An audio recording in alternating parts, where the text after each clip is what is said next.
दोस्तों, अगर कल सुबह भारत के ऊपर युद्ध थोप दिया जाए और उसी वक्त कोई विदेशी देश कह दे कि अब हम आपको जेट इंजन नहीं देंगे, तो फिर क्या होगा? हमारे पास लड़ाकू विमान होंगे, मिसाइलें होंगी, पायलट भी तैयार होंगे, लेकिन सबसे जरूरी चीज यानी इंजन ही नहीं होगा। यही वजह है कि दुनिया के बड़े बड़े देश कभी नहीं चाहते कि कोई नया देश अपनी जेट तकनीक विकसित कर ले, क्योंकि जिस देश के पास अपना इंजन होता है वही अपनी वायुसेना की किस्मत खुद लिखता है। और शायद यही कारण है कि भारत का कावेरी प्रोजेक्ट शुरू से ही सिर्फ एक वैज्ञानिक परियोजना नहीं बल्कि रणनीतिक आजादी की सबसे बड़ी लड़ाई बन गया है। जरा 37 साल पीछे चलते हैं। साल था 1989। उस समय DRDO की GTRE यानी गैस टरबाइन रिसर्च एस्टेब्लिशमेंट ने एक ऐसा सपना देखा जिसे उस दौर में लगभग नामुमकिन माना जाता था। सपना था कि भारत अपने दम पर ऐसा जेट इंजन बनाएगा जो स्वदेशी तेजस लड़ाकू विमान को उड़ान देगा।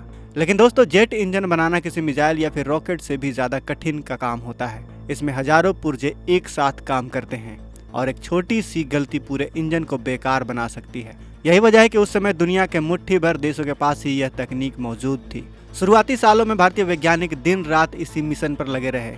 कई प्रोटोटाइप तैयार हुए, कई ग्राउंड टेस्ट हुए और पहली बार उम्मीद जगी कि भारत सही रास्ते पर बढ़ रहा है। लेकिन तभी 1998 में पोखरण परमाणु परीक्षण के बाद पूरी दुनिया ने भारत पर तकनीकी प्रतिबंध लगा दिए। जिन देशों के पास हाई एल्टीट्यूड टेस्टिंग की सुविधा थी उन्होंने अपने दरवाजे बंद कर दिए। जरूरी मशीनें, खास धातुएं और कई अहम तकनीकें भारत को मिलनी बंद हो गई। यानी लड़ाई अब सिर्फ विज्ञान की नहीं रही बल्कि राजनीतिक और वैश्विक दबाव की भी बन चुकी थी। इसके बावजूद भारतीय वैज्ञानिक पीछे नहीं हटे। कई सालों तक रूस समेत अलग अलग जगहों पर इंजन की टेस्टिंग हुई, लेकिन जब नतीजे सामने आए तो पता चला कि इंजन का वजन तय सीमा से ज्यादा है और उसका थ्रस्ट भी उतना नहीं पहुंच पा रहा है जितना तेजस को चाहिए था। आखिरकार 2008 में एक कठिन फैसला लिया गया। तेजस लड़ाकू विमान के लिए विदेशी इंजन चुन लिया गया और कावेरी को मुख्य कार्यक्रम से अलग कर दिया गया। उस समय दुनिया भर की रक्षा पत्रिकाओं ने लिख दिया कि भारत का कावेरी प्रोजेक्ट खत्म हो चुका है।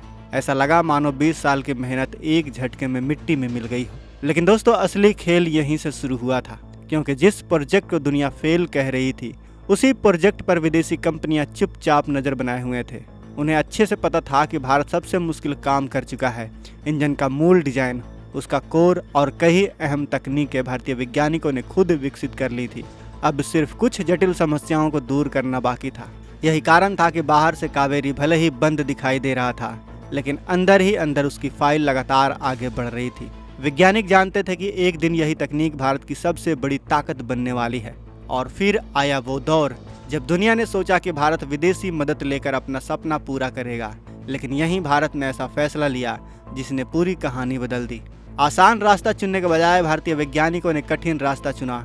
उन्होंने तय किया कि चाहे कुछ और साल क्यों न लग जाएं, लेकिन इंजन पूरी तरह से भारतीय तकनीक से ही बनेगा। यही फैसला आगे चलकर कावेरी 2.0 की नींव बना। लेकिन सवाल यही है कि आखिर ऐसा क्या हुआ कि सालों से ठंडे पड़े इस प्रोजेक्ट ने अचानक दोबारा रफ्तार पकड़ ली, और क्यों आज अमेरिका से लेकर फ्रांस तक हर बड़ी इंजन कंपनी भारत की इस वापसी को बेहद गंभीरता से देख रही है। दरअसल दोस्तों, भारतीय वैज्ञानिकों के दिमाग में सालों से यही उपज रहा था कि आखिर कावेरी इंजन को दोबारा जिंदा किया कैसे जाए, क्योंकि अब यह सिर्फ एक इंजन का मामला नहीं रह गया था बल्कि देश की रणनीतिक आजादी का सवाल बन चुका था। इसी बीच साल 2016 में राफेल डील के दौरान फ्रांस की इंजन निर्माता कंपनी सैफरन ने भारत के सामने एक बड़ा प्रस्ताव रखा। पहली नजर में यह ऑफर काफी शानदार दिखाई दे रहा था। ऐसा लग रहा था कि अब कावेरी की सारी मुश्किलें खत्म हो जाएंगी। लेकिन जब DRDO और भारतीय विशेषज्ञों ने इस प्रस्ताव को गहराई से समझा, तब उन्हें इसकी असली कीमत का एहसास हुआ। असल में फ्रांस भारत की मदद जरूर करना चाहता था, लेकिन पूरी तकनीक भारत को देने के लिए तैयार नहीं था। अगर यह समझौता हो जाता तो इंजन के सबसे अहम हिस्सों पर भारत का पूरा नियंत्रण कभी नहीं होता। भविष्य में अगर भारत उसी इंजन को और ताकतवर बनाना चाहता तो उसे किसी नए फाइटर जेट या फिर किसी दूसरे सैन्य प्लेटफॉर्म पर लगाना चाहता तो हर बार विदेशी कंपनी की मंजूरी लेनी पड़ती। यानी इंजन भारत का कहलाता, लेकिन उसकी असली ताकत किसी और के हाथ में रहती। भारतीय वैज्ञानिकों ने तुरंत समझ लिया कि यह आत्मनिर्भरता नहीं बल्कि एक नई तरह की निर्भरता होगी। यहीं भारत ने ऐसा फैसला लिया जिसने पूरी दुनिया को चौंका दिया। करोड़ों यूरो की तकनीकी मदद को स्वीकार करने के बजाय भारत ने अपना रास्ता खुद बनाने का फैसला किया। यह फैसला आसान बिल्कुल नहीं था, क्योंकि इसका मतलब था कि भारतीय वैज्ञानिकों को फिर से कई साल की कठिन रिसर्च करनी पड़ेगी। लेकिन DRDO जानता था कि अगर आज शॉर्टकट चुन लिया गया तो आने वाले 50 साल तक भारत कभी भी पूरी तरह से आज़ाद नहीं हो पाएगा टेक्नोलॉजी के मामले में। इसलिए फैसला साफ था, देर चलेगी लेकिन इंजन पूरी तरह से भारतीय होगा और उसका हर राज भारत के पास होगा।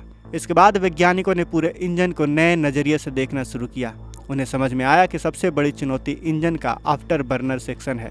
यही हिस्सा ज़्यादा वजन बढ़ा रहा है और फाइटर जेट के लिए जरूरी अतिरिक्त ताकत भी नहीं दे पा रहा है। तब DRDO ने वही किया जिसकी किसी को उम्मीद नहीं थी। वैज्ञानिकों ने सोचा कि अगर इसी इंजन को नए रोल के हिसाब से तैयार किया जाए तो यह भारत का कई दूसरे सैन्य प्रोजेक्ट के लिए गेम चेंजर बन सकता है।